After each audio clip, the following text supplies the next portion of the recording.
Welcome to the InnovaBuzz podcast, where our job is to help you build visibility, professional credibility, and connection with your ideal client by putting the human at the center of innovative marketing, so you can build and strengthen an engaging, enduring relationship with your ideal clients. I'm Jürgen Strauss from InnovaBuzz, and I'm honored that you're here with me. If you haven't joined our wonderful marketing transformation community yet, go to innovabiz.co and collect your free gift as well. Do subscribe to the show and also leave a review because it helps others find us. Let's get into today's masterclass on this InnovaBuzz podcast.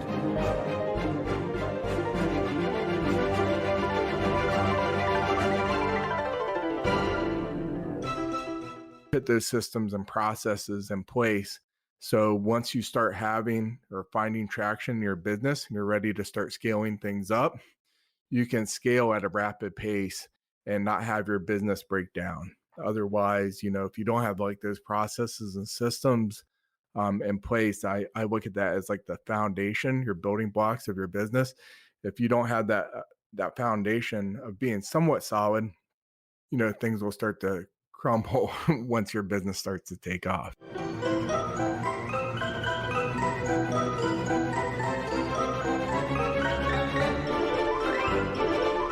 Welcome back. I hope you've had an awesome week so far. If you haven't yet listened to my recent conversations with leadership consultant and author of Visual Leadership, Todd Churches, and with co-author of Dealing with People You Can't Stand, Rick Kirshner, then do check them out. Do go listen, but only after you've listened to today's conversation. I'm really excited today to have on the InnovaBuzz podcast as my guest, Jason Case of Points Peak Marketing and the Pulse Spot. Jason has a passion for helping businesses streamline their operations by implementing technology that is easy to use. He helps people implement the right processes and systems to support business growth and the power to scale efficiently. In our discussion today, Jason talked to me about why you should spend more time building out your backend systems and processes to support the leads that come in from the front end. We talked about why it's so important to know your numbers and have a process in place that makes it easy to view them. And Jason recommended that the focus should be on progress and not perfection, particularly with creating new products to fill market needs. Without further ado, then, let's fly into the hive and get the buzz from Jason Case.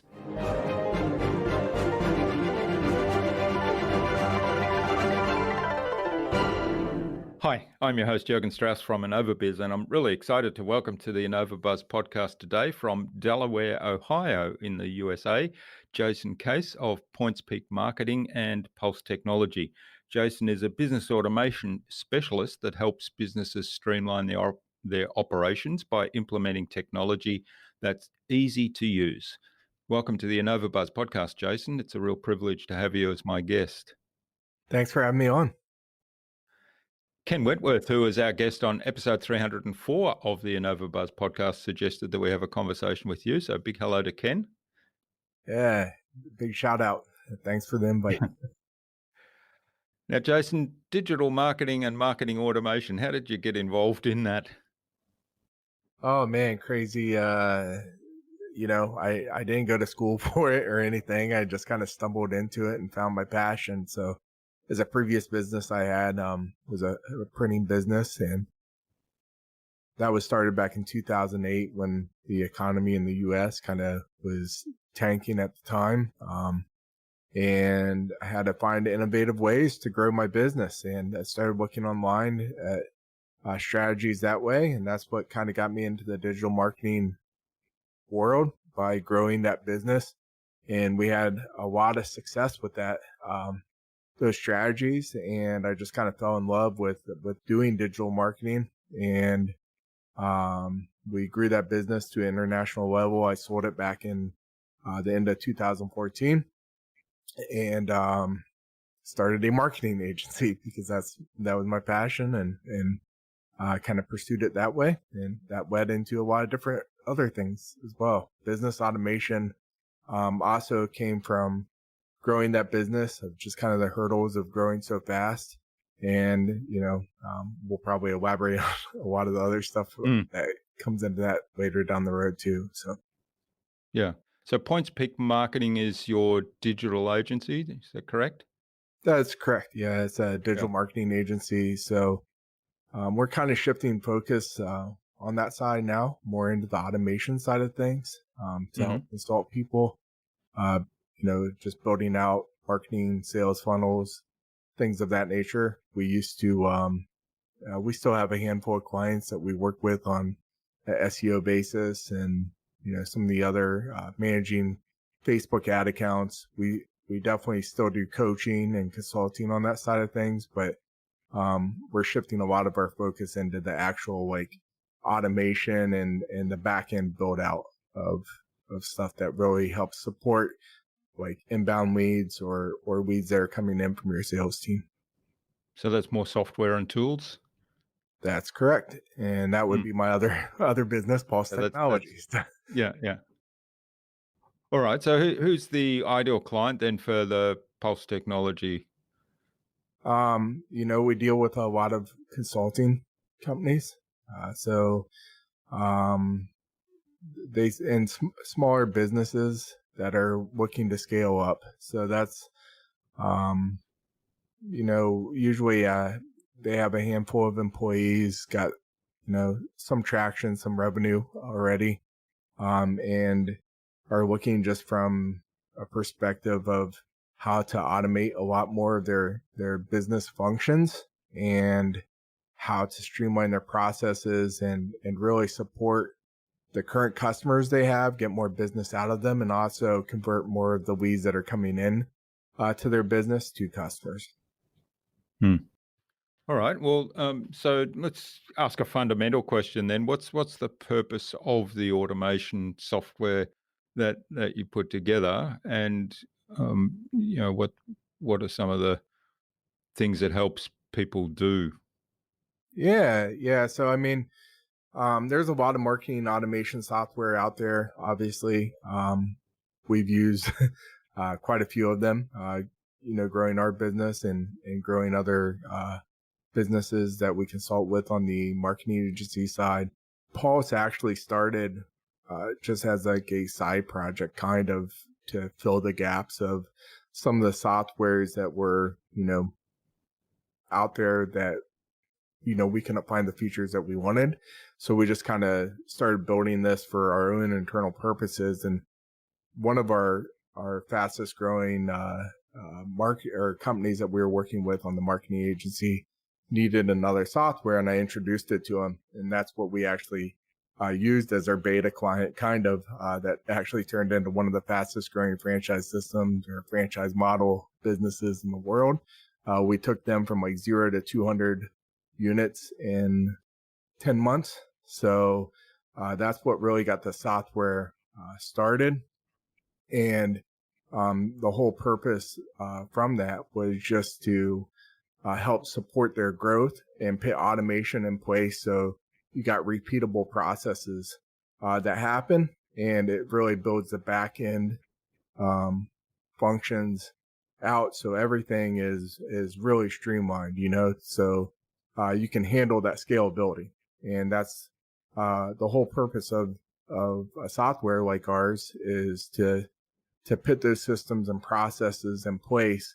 So once you start having or finding traction in your business, and you're ready to start scaling things up, you can scale at a rapid pace and not have your business break down.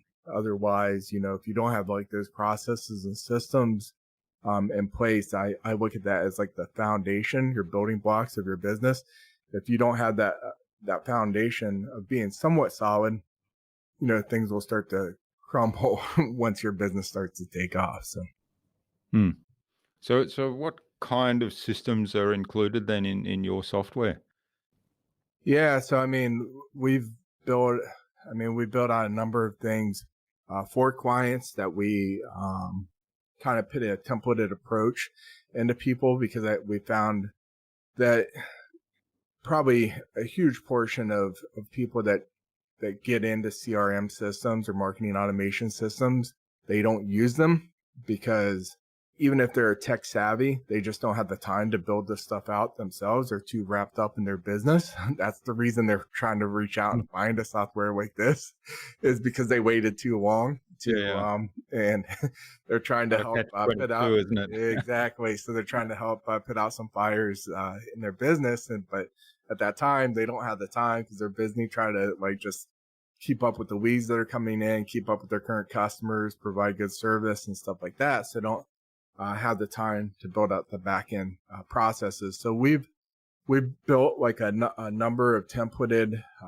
funnels, everything from sales, marketing funnels, and pipelines to help support the leads that come in and work them through a process, everything from the lead qualification to sending them through qualified stages, and automating different processes of that. So we have a templated approach that we take, that we show people. And then if they're okay with it, then we kind of put that into their system preloaded. And then what we do is then work through that and customize it to their business, so not every business is the same, obviously. So we just start customizing chunks of that to really fit for their business and what stages of their pipeline are, and how they walk leads through to customers, and everything from going from a lead to a customer, and then the customer onboarding experience. We even got printing companies in there that use it, from managing their current customers to sending out, automating the part of sending out shipping notifications. We just built out the hiring funnel for a cleaning company not too long ago. There's a number of those things that we're just constantly building for clients. And then once we build them out, we have these templated approaches that we can load in. So the thing is the system's very dynamic and customizable, to where it's not just, they don't need us to build it out. They can obviously customize and do everything that we build in there themselves. But we just find out, at least giving them some kind of foundation to work from and putting in some of those templates really helps to spark the creativity and spark the things that can be accomplished with a system like that. What I like about your approach is that, and you mentioned it very early in the explanation, that focused on service to their customers. And one of the things that I find a little frustrating with a lot of the software and automation systems that are out there is that people tend to abdicate to the software and the systems when they should be actually building relationships more with their customers or with the leads coming in.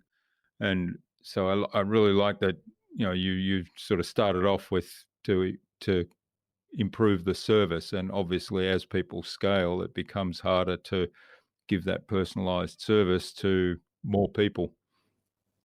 I think, that's always been my motive in any of my businesses, everything, even back into the printing business when I first was getting started as an entrepreneur, is value. You need to bring value to the table. And doesn't matter what business you're in, you need to add value. If you can't add value, then you're not going to retain your customers, right? So as being in a software as a service business, as we are with Pulse, retaining those customers are big, and in any business is big, but those are some of the key metrics you look at, is your churn rate and stuff like that. And we found, really finding out what, problems that a business is facing and how we can solve them up front, and then putting the systems and solutions in place to help solve those problems and helping them actually get that up and running, instead of saying, here's the software, you figure it out. You know what I mean? And when you work with them and get it going, then you're adding, 10x value to their company. And that's where you really start building that relationship too, right? It's not just about here you go. You gotta build the relationship and understand what their business is about. I think that's a big thing in any business, but that's what we've really found that has helped in our business. So Mm. Yeah, and you talked about customizing the systems and the templates that are used within the system to fit the needs of your customer. So, how do you go about helping them document and systemize um, the the things that they do in their business in a way that then allows you to build out those automation systems? that's in the initial discovery stages of where they're currently at. A lot of, I guess, that's, I wouldn't say a lot actually. Some don't have any systems at all, and they're starting from ground zero. I mean, I've had customers where they, Or the system in I somebody's asked where head, right? your leads or your contacts are. Well, are they on Excel sheet? And no, they're in their phone, Mm. and they got to go through and pull stuff out. But hey, that's fine. We just got to understand where they're at and how we can, and set the milestones of importance. So in those cases, well, the biggest thing is let's get some things organized first, and then that's the first thing, and then we'll step on, the second milestone is then start to set up the automation behind it, and as new leads come in and things like that. And then there's businesses that are much more sophisticated, like one of the fitness businesses that we're bringing on right now. They're moving pretty good. They've been in business for a while, but their pain point was they got multiple different softwares that they're using. None of them talk to each other. So it's kind Mm. of the Mr. Potato Head Yeah, yeah. approach, right? So, and that's causing a lot of friction. When you have multiple different softwares like that, especially in growth stages, if they're not talking to each other, that's a very problematic thing when you're trying to bring on new employees. You got to train them on all these different processes. Nothing's staying the same. So, that can kind of add some friction into the employee training, and also sometimes you lose employees because of that, because they feel stressed out because they can't understand all these processes, and those processes are constantly changing. So um it just really comes down to that initial discovery. Where are you at, and what are your milestones? So and how we can help. So for the one fitness company, some of the stuff we didn't have connections with, and it's just like, okay, well, we don't have that feature. Let's work with you to connect this software so you can still, keep on using that, and we'll integrate it so everything's seamless. You know what I mean? And you don't have to do this this manual process anymore. And then we start setting up some of the automation and the funnels behind it. Yeah, Yeah. yeah. Yeah, well, the connecting various bits of software, that's always a big frustration. And I find that there's software out there that takes that into account right from the beginning and has ways where you can integrate with the common things that you might want to integrate with. For example, a learning management system that we're looking at lots of learning management systems right now for Mhm. some customers, and connecting that to an email marketing or to a Mhm. website or to landing pages or those sort of things is almost a mandatory, and yet some of them actually don't have that built in or don't even talk about it in their material. So you've got to figure it out yourself if you were to go with them. Some of them have it built in, but yeah. I think I mean, that's something you always have to consider. Not one software solution is going to ever solve everything that you need. Mm, And I think if it does, then you're probably going to face other problems because they're probably focusing on way too many things for their software, and then yeah, it's going to be glitchy, or that's yeah, it the doesn't one have to thing. focus on the one thing, right?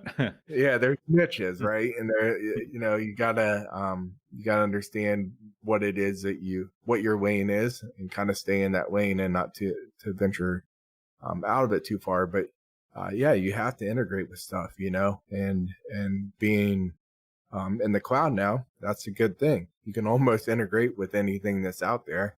And if the integration's not there, hopefully the company can work with you to get that integrated and make that work. So.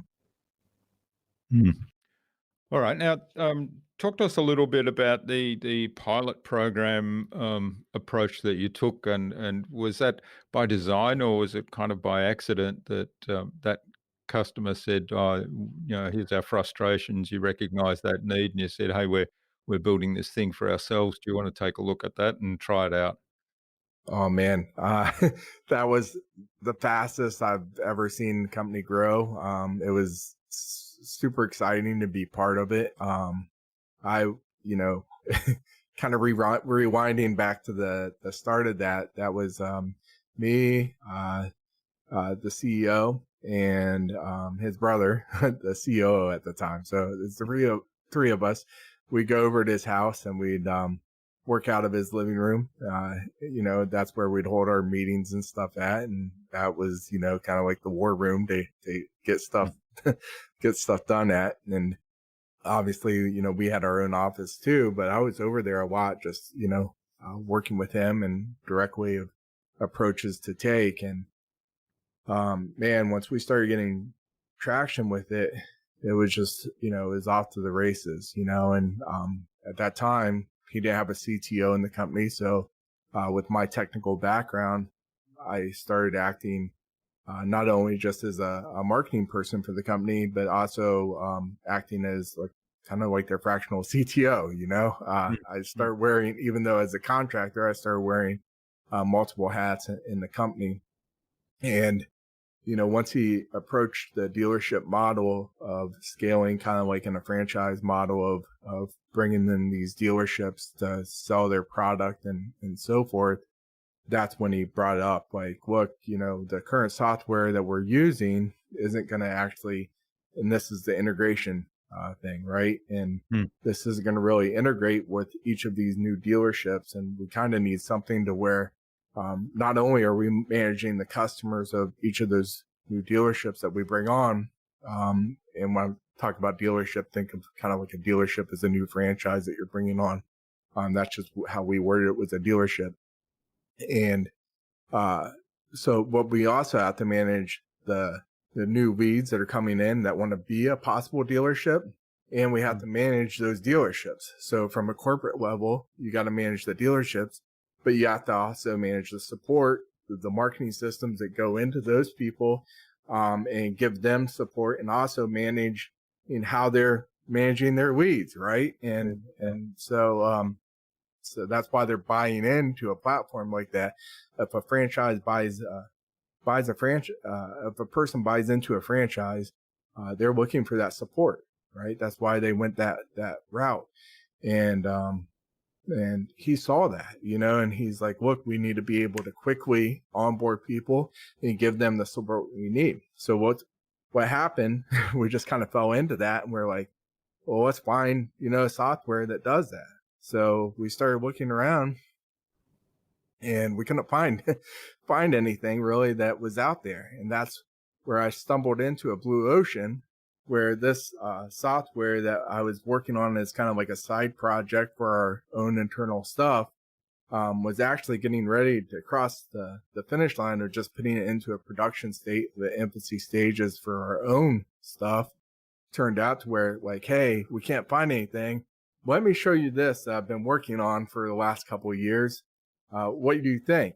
And it was like a 15-minute conversation. And he's like, this is yours? And I'm like, yeah. And he's like, you own this? I'm like, yeah. And he's like, let's do it. So that was it. I mean, it was like a quick conversation. I was at my office at the time. We were doing a Zoom meeting, and I came back out, told my staff from the marketing company, I'm like, yeah, we're shifting directions. And they're like, well, what do you mean? And I was like, but they knew the success we were having with that company and how fast it was growing. So everybody's on board with it. And that's when we started a software company. So we kind of created a partnership there that we went in with, to where, I handled, the software support for him, and we went all in. It was nice. I was able to self-fund our entire software without bringing in any outside investors, with the approach that we took with that. And I didn't ever imagine that we're going to grow it that fast. I mean, I knew we'd probably, grow at some reasonable rapid pace, but going from like 0 to 200 dealerships in 10 months was just crazy. I mean, we're closing like 10 new dealerships a week at some point. And it just, it was unreal, because I mean, like, in a franchise system, to get to 100 franchise units, really ever, or within the first 10 years, that's really good. But to go to like 0 to 200 in 10 months, it's just like, whenever we told people in the industry like that, they're like, wait, say that again? What did you say? So that's what created this blue ocean, that we're like, wow, we got something here. And we stumbled into this industry that I thought there's, software that would already support some of the stuff.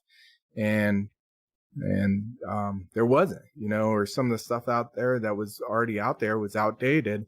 And so that's like, when we're developing this stuff as we're going on, and it was definitely had the challenges, right? Growing that fast and having an infancy stage software, and trying to like add all these features and new things as they're growing, to adapt to the problems and changes they're having. Definitely had some challenges with it, but we were able to manage. And that's like, over that time, I thought, well, man, I can take this and I can repackage this and put this out to other franchise systems and other small businesses, right? So, I mean, the same software was working for the dealership model. We can, make it work for individual businesses too. So that's where I branched out at the end of last year and separated out the software, and that's where we're at now with it. And I didn't even use that. We grew so fast, I didn't even use the software that I was originally developing for our internal processes. I didn't even get to use it until the beginning of this year. So it's like my baby that I was, working on and creating, and, we didn't even get to use it ourselves. We saw them using it and having great results with it, but we couldn't even use it and have our own results with it, because we just didn't have the time to. So that's kind of how we got into it and stumbled into it. And I wouldn't have ever changed anything. That's the life of being an entrepreneur. You just kind of got to be dynamic with stuff, right? And flow, kind of go with the flow. And I always say you got to trust your gut feeling, and that day my gut told me, like, go with it, right? Like, it's a big risk to change a shift of direction there, but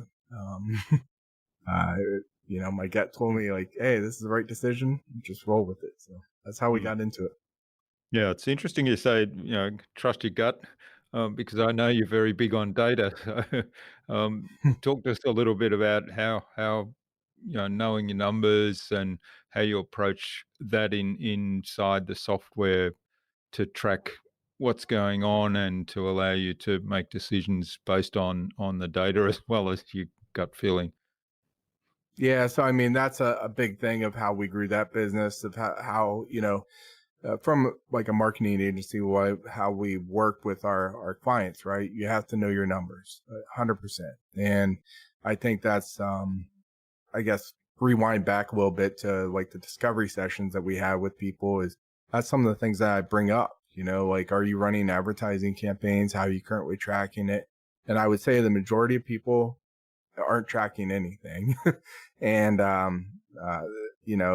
the people who are, they're tracking it in Excel sheets, or some people think they're tracking it, but they're not really. And I think that's, you, you need to have those fundamental numbers, and you have to have it automated to where it's real time. Right. So, that's very important. Because as you start to grow, if you're tracking it in an Excel sheet, I can tell you, Mm. if you're doing that on a weekly basis, which you should, be updating and looking at those numbers, if not a daily basis, as you start to grow and scale, you'll lose time. There's no way you're going to keep up on that, because there's going to be other fires, other stuff. You're always focused on growing your business and getting sales. And once you start getting the sales, then that's your main important thing. Then is shifting to keeping your customers happy and trying to convert more leads into more sales. So a lot of times at that point, you don't have the time to look at the numbers, and that's because it's not automated. So you need to set up those like automated funnels. So as like leads come in, real time what your cost per lead is. And as they move through your funnel and convert to a customer, what your cost per customer is. Those key metrics are very good to look at. And also, where if you're using multiple marketing channels, which you're going to be once you start to grow as a business, like for the company that we're working with on the software, we had 5 marketing agencies underneath us at that time that we're looking at, and we had to have like key visibility on each of those, and where are which ones were performing best, and the like our software, actually Pulse was able to save about $20,000 a month on advertising costs from that, because the one company that they thought was doing the best actually was not doing the best. The one thing that they overlooked was the ad management fee. They're looking at metrics inside of Facebook and stuff like that, but they weren't, they're so busy, some of those easy things that we think that we always think about was overlooked, and is that monthly ad management fee. And once you factored that in, the numbers were way, way different. So, but once we were able to get that set up inside of Pulse and have those real-time metrics, that is incredible game changer for them, because they didn't have to manage the Excel sheets on a weekly basis. And that fitness company that I was just talking about, I was working with them last week. Same thing, they got multiple data points in different channels. So every week you're manually entering in this data from all your different marketing channels, your ad spend, your ad costs. That's super, super time consuming. And if you don't have that automated of some sort, it's not going to be something, one, that you look forward to each week of doing. And two, when you get busy, you're just going to overlook it. But when you have those numbers in real time, you're able to make more educated decisions on your business and more actionable decisions, so and what's also actually without working. delay, right?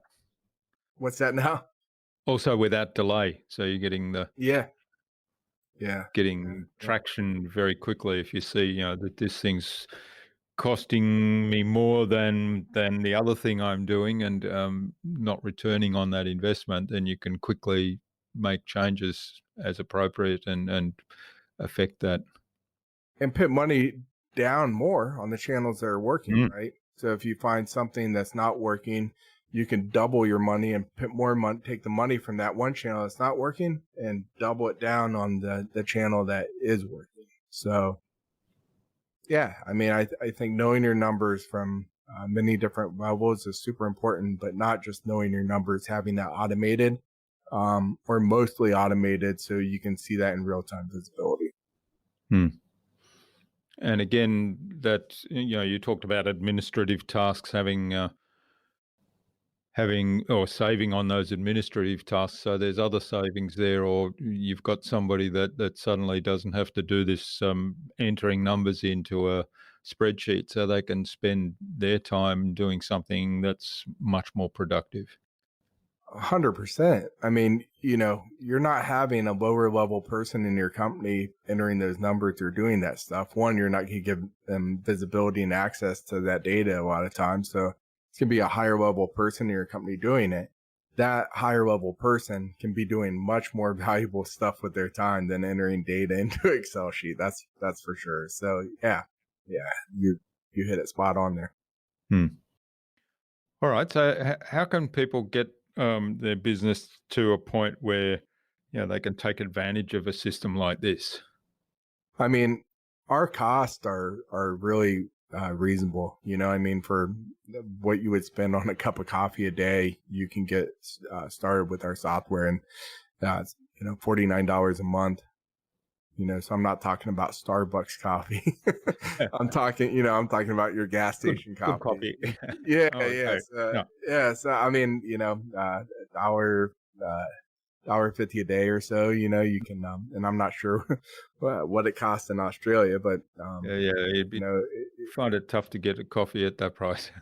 yeah, right. So, um, you know, uh, it's you can just be a one person business, as long as you got a little bit of money coming in, it's well worth the investment. And our software, at this point, it's not modularized out as far as, price point. So a lot of softwares like this, or most of them, if you subscribe, they'll give you a low entry price like that to get started, but you don't have the email marketing features, or you don't have the text message marketing, or all the marketing automation capabilities.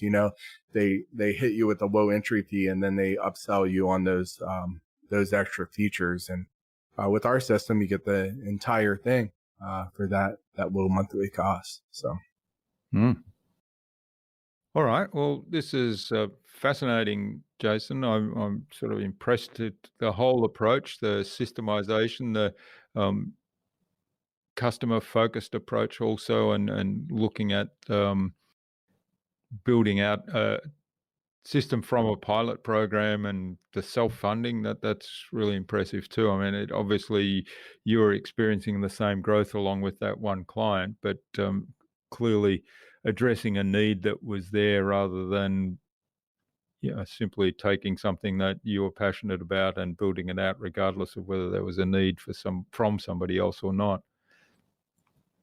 Yeah. I mean, I think, I guess, one of the things is just trying to, I think, we always have ideas as entrepreneurs, and it's always, sometimes hard trying to stay focused on, what ones are, are important, and, not losing focus on, some of the key things to move forward with. So, that's one thing that, my wife probably thought I was crazy putting money into a software as 2 years before that even happened. But, in my mind, I thought it was important, and it got us to where we're at today. So I guess it's a good decision. All right. Well, let's move on to the Buzz, which is our innovation round, and it's designed to help our audience, who are primarily innovators and leaders in their field, with some tips from your experience. So I've got 5 questions here, and hopefully you'll give us some really insightful answers and inspire our listener to go and do something awesome today as a result. Cool. Fire So away. what's the number one thing you think anyone needs to do to be more innovative?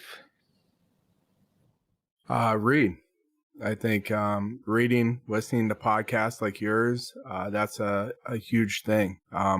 Reading blogs, books. I mean, it doesn't even have to be a book, just, it can be reading a blog, lots of good information out there. But the more content and information you consume, even watching YouTube videos. I mean, in today's world, there's so much stuff out there that you can get it pretty much free at your fingertips, if not pretty much a low cost. I mean, you can subscribe to Audible for audiobooks for a low cost each month to consume it, if that's your method. If you go to the gym or in a drive in the car each day, listen to, part of audiobook each day.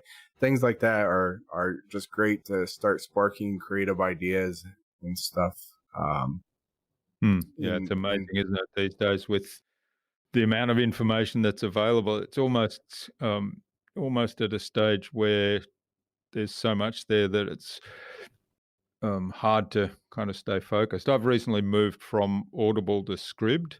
Scribd actually has a similar pricing per month, but it gives you unlimited um, books to read, both ebooks and then books to listen to. Audible book. oh man, you just blew my mind. I'm gonna be looking at that when I get off here, and Yeah, yeah. I'll more have a chat. content to consume, I'll have a right? chat to you about that because I've got a link where you can get 60 days free instead of their Oh, usual offer of 30. But the great. the challenge for me now is I've got so many. I keep seeing Yeah. a new one, so I bookmark it and add it to my list, and then I get Yep. overwhelmed when I think, okay, I've got time to listen to a book or listen to something. I thought, oh, which one? Right. Exactly. Where do you find time Yeah, to yeah. consume it all? Yeah. But yeah, it is a fabulous, that well, it's fabulous that we've got access to all of that. And you mentioned YouTube. There's so much on YouTube that's really useful information if you dig into specific things or do specific searches. So, and then connecting the dots, right? Connecting the dots to something that might be on your mind, a problem that might be on your mind. That's where the innovation comes from. Um, All right. Now, what's the best thing you've done to develop new ideas? oh man. Um, I think it's just like from the content that you consume, just making notes of it, in a way that you can organize it and in a way that you can, find those notes and stuff like that, and then take action on it. I'm a Ken who referred me to you. Mm. He always quotes what I say. It's progress, not perfection. And I think you can consume so much content, but at the same time, you can try to keep on consuming more content about topics that you might not be 100%, on top of, and you want to try to perfect that, right? So, like when I first got into business, that was a big thing. I kept on consuming and consuming and consuming, but I would never take action on it. So, over the time I perfected that, and now it's my biggest thing is like it's progress, not perfection. Yeah. You can always come back and perfect things later, but just documenting those ideas that you get from consuming that content, and then once you got something and you're ready to move forward with it, don't procrastinate. Just move on it. And if you're not getting traction, pivot and go to something else. That's the beauty of today's world. There's so many ways to get started and stuff, and it's easy to get started. It doesn't cost much money to do things now, in many different ways. Just give it a try and see if it Mm. works. Yeah, and I love that you said, taking action and perfection, because that's one of the big risks of all that information that's available to us. And we try to learn, okay, I've learned something, but I need to dig more into this one because it's opened up a whole lot of questions. I mean, I find that all the time. The more I learn, the more I want to learn, and then the risk is that you don't actually translate anything into action. So that's really important. Or you already forgot about what you learned before. Yeah, yeah, yeah. All right. Now, do you have a favorite resource you use most often?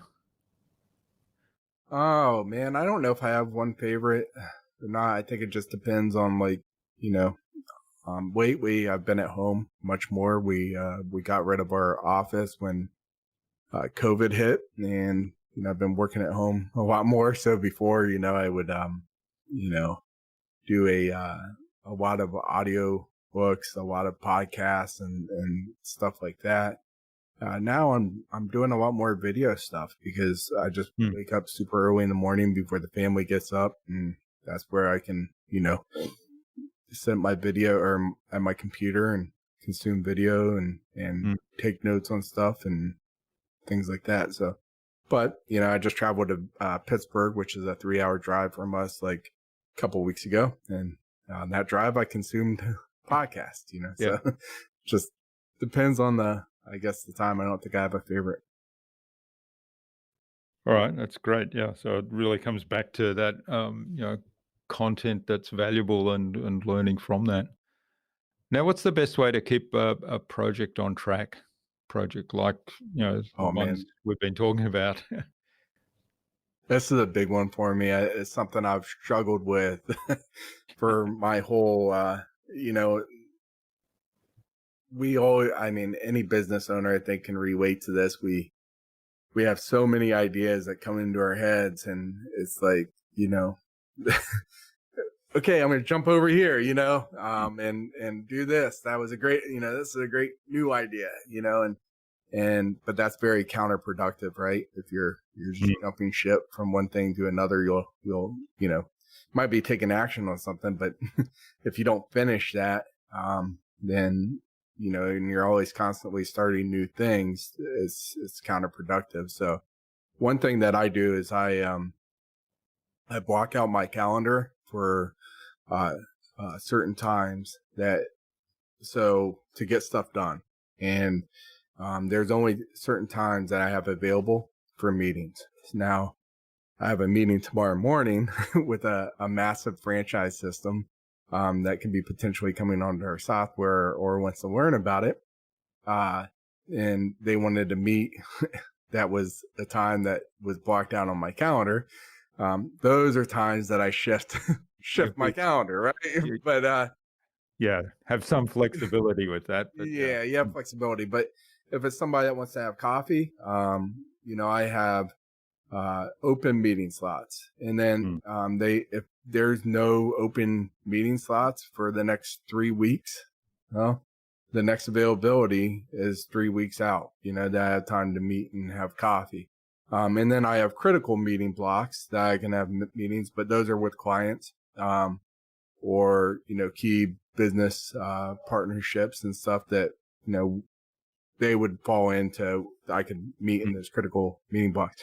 Everything else is blocked out. My schedule does not move from that. And then that way, every 2 weeks, I kind of plan out my 2 weeks worth of work. And I think it's a really big thing to estimate how much time each task is going to take, and understanding that. So I don't know, however much time that you're going to work in those 2 weeks. For me, it's not a 40-hour week. I work way over 40 hours, but, just understanding how much time that you're going to put in, each week, and not book that time completely up, because you got to allot for that time that you got, open for meetings. So you can't have that booked out. And you also are going to have time available for other stuff that's just going to pop in there. You're going to always have client stuff that pops in, unrelated tasks that pop in through the week. So you're going to have padding for that stuff. So don't book your schedule too full, and understand, how much estimate those times for those tasks, and plan the next 2 weeks accordingly, and then evaluate those tasks to make sure they align with your monthly, 90-day, yearly goals, 5-year goals. And if they do, then they go into 2 weeks. And mm. then once you schedule out those 2 weeks, Wes, it's like client related, nothing else goes in that 2 weeks, Yeah, yeah.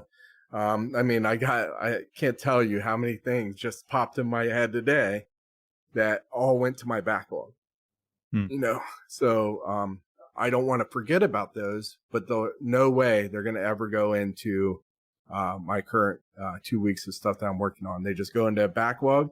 And then the next 2 weeks, once I'm done with the work, then I evaluate, what should be going in, to the next stuff. And that stuff, everything that popped in my head during those 2 weeks, it's there to review, and I'll find out what's priority and what's moved forward. But I think that's huge to me of getting stuff done. And once I shifted to that like way of working, I get more done in those 2 weeks, and working less hours than I ever did before. yeah, yeah. That's, there's so much to love about that, and basically it's taking an approach to, you have this amount of time available to you that you're going to work. You sort of set that time. Then you set rules around how you're going to spend that time.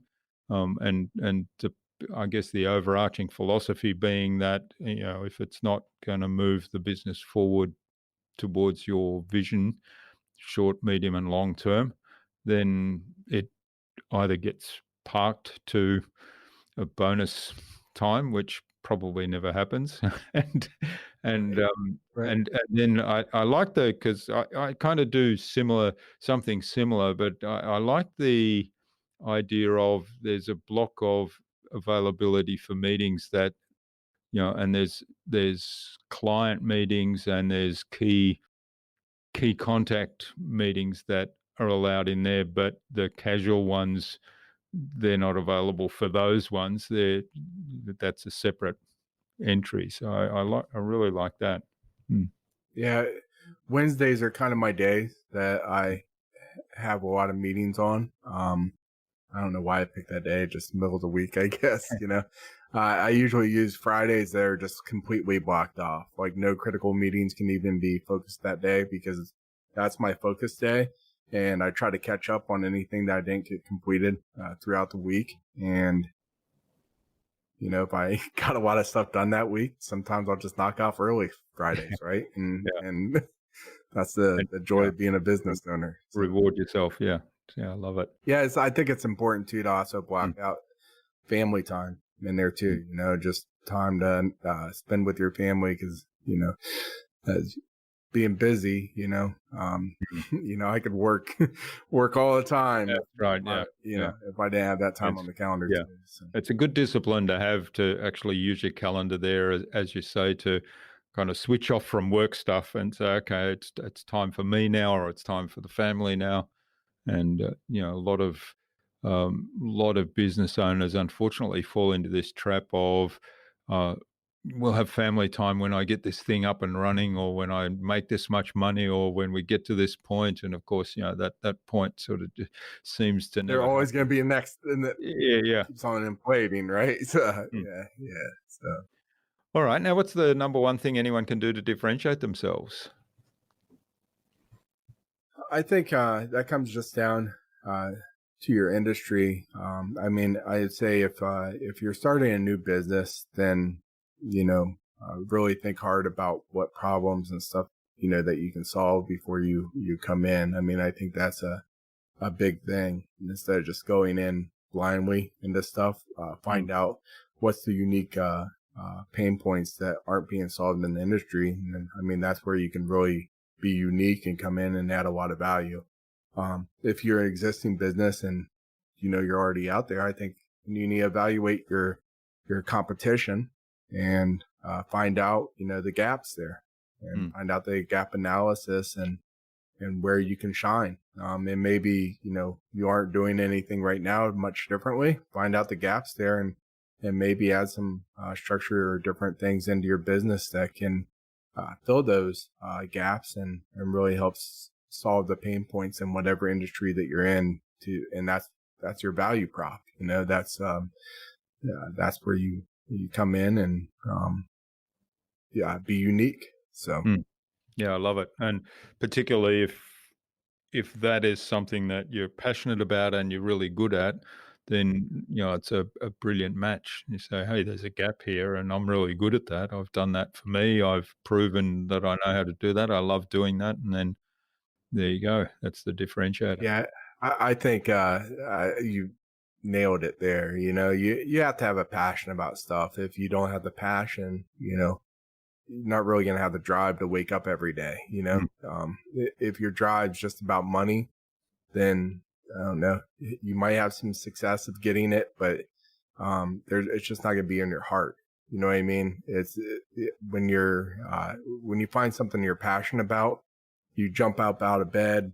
Most likely, you're probably not even setting your alarm in the morning. Like I woke up this morning at like 4:30 and just I tossed and turned already for an hour before. I thought it was like 6:30. I jumped out of bed and I'm like, it's 4:30. Huh? Well, I'm up. I'm energized because I've been thinking the last hour in bed of all these things I want to get done, and I'm at it. But I don't know what book I read, but somebody said if you're setting your alarm every day, then you should reevaluate what you're doing, because most likely, and if you're setting your alarm and hitting snooze every day, most likely the reason you're hitting snooze is because you don't want to get up and get going. So reevaluate what you're doing. I love that, because I don't know if that's true or not, but it seems like it's true to me. And I've always kind of liked that analogy.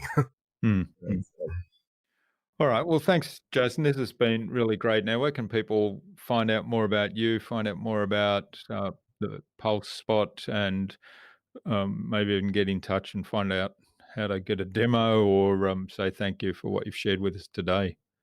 Yeah, sure. So you can connect with me on LinkedIn. Also, you can visit our website at thepulsespot.com, and our marketing agency is pointspeakmarketing.com. So those are the two websites you can find us at. All right. And we'll have a link in the show notes for both of those, or for all three of those, and people can click straight through. Great. I appreciate it. It was nice talking to you today. All right. Do you have any parting advice for our listener today? Just go get it. I mean, if you're gonna, if you have, an idea in your head and you haven't got started in, like, maybe you're thinking about starting your own business and you haven't, made that leap yet, just take the leap. You can always go back and do something different, if it wasn't the right fit for you. But, I guess this comes back to, just getting it done. Progress, not perfection, right? So, yeah. Love it. Just take action. Yeah. Okay. Now, finally, who else should I get on the podcast, and why? I would say I would recommend Steve Flaherty. He's a very innovative business owner. He's got some really, cool stuff going on. And he's involved in many different things. He teaches entrepreneurship at one of the local colleges here. He's got his own, startup that he has, and he's involved in many different businesses around here too. So I think he'd be a great person to have on. All right. We'll get an introduction to Steve from you, and make contact and see if we can get him on the podcast and have a conversation with him as well. All right. Sounds good. Well, thanks for your time. Thanks so much for sharing your time and insights with us so generously today, Jason. I've really enjoyed this, learned a lot about your approach and how you got started with the Pulse. I'm really impressed with, starting up that pilot program, finding the need in your own business, but then, quickly pivoting that to fill the need that you had with, or that the customer had, that you identified, and getting that really up and running so quickly. So thanks again. All the best, and let's keep in touch. Okay. Sounds good. Take care.